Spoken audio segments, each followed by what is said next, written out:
Ассаламу алейкум, урматтуу достор. YouTube'га видео чыгара элебизге аябай көп убакыт болуп кетти. Мына эми кезеги келип, күн электростанцияны коюп, анан чыгаралы деп чечтик. Биз Токмоктобуз, Эрен кафесинин жанында турабыз. Ушул кафеге 30 киловатт күн электростанция койдук. Жанында болсо Максат байке турат. Максат байке, эмне болуп, кандай болуп күн электростанция коюйн деп калдыңыз? Бизди каяктан таап калдыңыз? Эми сөздүн кыскасы менен айтканда тиги бүт баары өкмөттө эле отурчубуз электроснабжениядан. Анан кийин ошол Айтмамбетке кайрылдым. Instagram баракчада биринчи чукулап карап, сиздики чыгып калды. Ошол жактан өкмөттөн кичине асыраак алып эконом режимге өтөйүн деп атайын байланышка Кудай буйрса иншалла жакшы коюп бердиңиз, абдан бир топ эле эконом болот экен, бир топ эле даже мына Жагы эле мына Wi-Fi'ды байлаган болчубуз. Wi-Fi'ды азыр көрсөтүп берейин. Мынакей кардардын өзүнүн телефонуна мына ушундай отургузуп бердик. Азыр 30 киловаттан 13 киловатт чыгарып атат. 14 киловатт бул нагрузка үйдөгү кафедеги керектөө да. 14 киловатты чыгарып атат. Өкмөт тогунан 585 ватт алып жатат. Канча сурасаң берет да, бул жердеги кубаттуулук 30 киловатта.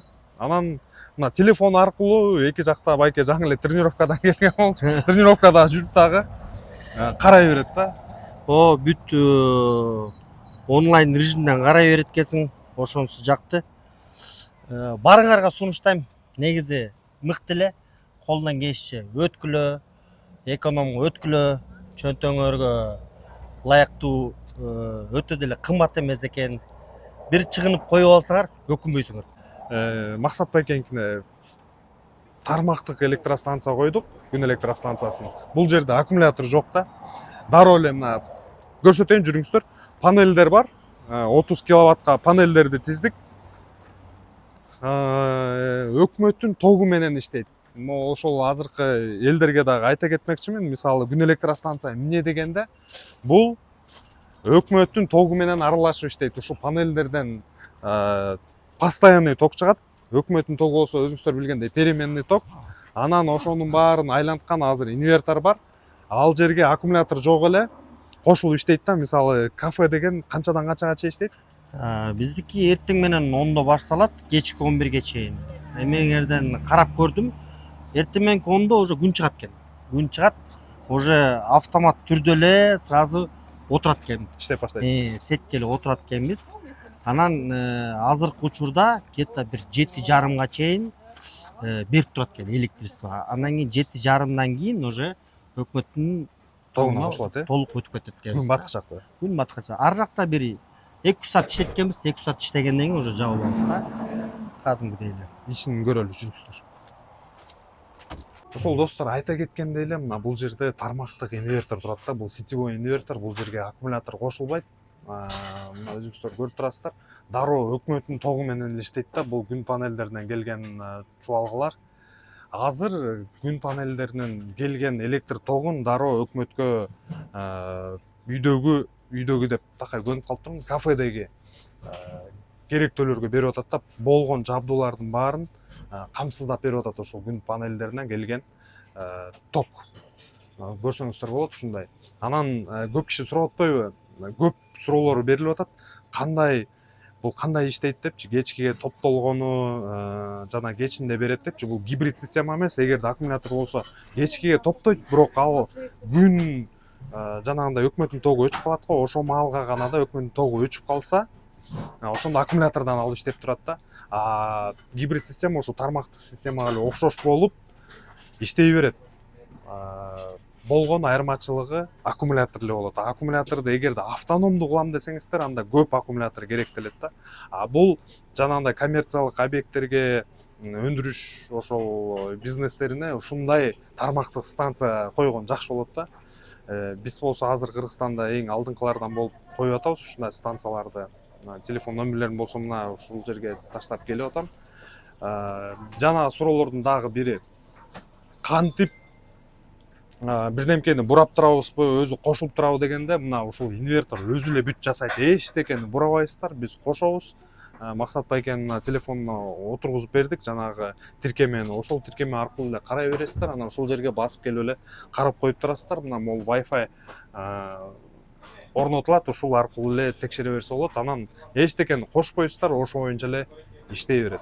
Максат байке, могу шашлыктар аябай даамдуу экен. Баягыда биз күн панелдерин орнотуп атканда жегенбиз. Кафе канча жылдан бери иштеп атат? Эми буюрса иштеп баштаганыбызга 5 жыл болду. 5 жыл толук иштедик. Кандай десек, элде болсо бизде болот. Бизде болсо салым таштайбыз. Ушундай эле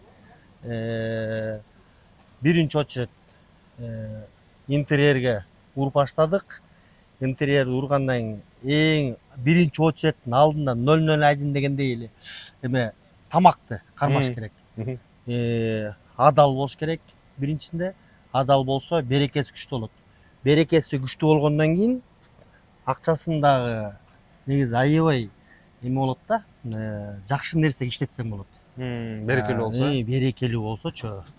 Ошол эми өзүңүз тууралуу айтып койбойсузбу? Баягы кантип эмне болуп башталып калды дегендей. Эми өзүм негизи повармын. 18 жылдык стажым бар. 18 жыл достор, караңыз. Бишкекте көп жерде иштедик. Кичинекей столовойдон баштап чоң ресторандарга чейин. Алтын казына, Арзу, Ацтека деген акыркы иштеп кеткеним Мансур деген кафе болду, Алмайтинка. Ошо андан кийин өзүм токмоктон болгондон кийин токмоктон ачып иштейин деп бияктан ал кафе алып иштеп буюрса 5 жыл мурун болуп атат ошондо. 5 жыл мурун. 5 жыл мурун өзүм башка бирөөлөрдүн колунда иштеп жүрдүм. Азыр ой каяктан келип калды байке? Ушул бизде кафе ачыш керек, өзүм иштеш керек деген. Жок, бул негизи болот экен. Иштеп жүрүп көрөсүң да. Кол бирөөнүн колунда иштейсиң. Анан кийин анын жүргөнүн, турганын, кандай иштеп атканын, ал сфераны жакшы билбейсиң. Билгениң эле тамак эле билесиң жасаганды. Полный универсал болуп иштеп жүрсөң дагы. Анан кийин ошол бир какой-то бир убакыт келет экен. Убакыт келет, мен даярмын, мен быштым, мен иштете алам деп туруп, ошого ударение берип, ар кандай ситуация боло берет. Бир күндө эл болот, бир күндө эл жок болот. Бүт баарына чыдамдык болот экен. Чыдап койсоң, баарына жетесиң да. Бул эң негизгиси ошо тамактын даамы го дейм, Тамактын даамы. Эми любой общепитте, любой кафеде жана эме деп коет го, любовь через желудок дегендечи. Тоже ушундай эле сыяктуу. Тамагың даамдуу болсо, эл келип баштайт да. Эл келип, акырын бири-бири менен сарафанный радио болуп таралып кете берет да. Кудай буйрса жакшы, бияк тараптан көлдөн баштап, бияк Кара Балтага чейин полный билет бизди. Келип жүрөт, жолдон ары бери өткөндө көлгө, Нарынга, Бишкекке кетип баратканда келип турушат. Атайын объездойдо өтүп кетпей, бул эски жолго чөп турбайбы? Эски жолго түшүп, келип бир 2 палочка шаш жеп, ыраазы болуп туруп ошо боомдон токтоп эле дальше тапить этишет да. Каттамаларга токтобой эле. Каттаманы сагынса кирип турушат. Эт сагынса бияка кирип турат дегендейчи. Атайын каттама жейин деп калса, Ошо. Адрес кандай эле? Адрес Токмок шаары, шоссейный 11. РН номер 1 деп жалып турат биздин алдыбызда, передний фасадыбызда кафедечи. Башка да региондордон көп киши көрөт негизи Жашыл Электраны. Мурда болсо мен фермер болчу, менин каналым айыл чарбасын тартып жүргөндө азыр Жашыл Электро. Мына ушундай чоң-чоң объекттерге коюп баштадык. Тармактык станция бул сиздерге чөнтөгүңүздөргө аябай эконом болот. Достор, эми ушул бааларын сурайсыздар да. Баалар 1 киловаттына тармактык станция, аккумулятор жок. $500 $600 чейин бул под ключ. Ошондо баары ичинде жумушу, материалы бүт баары ичинде да. Сизден эчтеке кереги жок болот. Ошол акчаны бересиздер. 1 киловатт, ошондо 1 киловатт. 5 киловатт киловаттан жогору коебуз. Мисалы 30 киловатт коем десеңиздер, ошондо орточо 16.000, 17.000 долларга чейин болуп калат да. Ошонун тегерегинде коюлуп атат азырчы.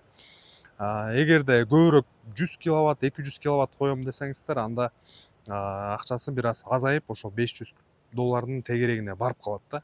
Айына канча миңден деп аттыңыз эле? Негизи айына катуу сезон болуп иштеп баштаганда биздики 48.000, 47.000, 50.000 чейин төлөчүмүн. Потому что бүт холодильниктер перегружен иштейт. Полный иштешет, кондёрлор иштейт.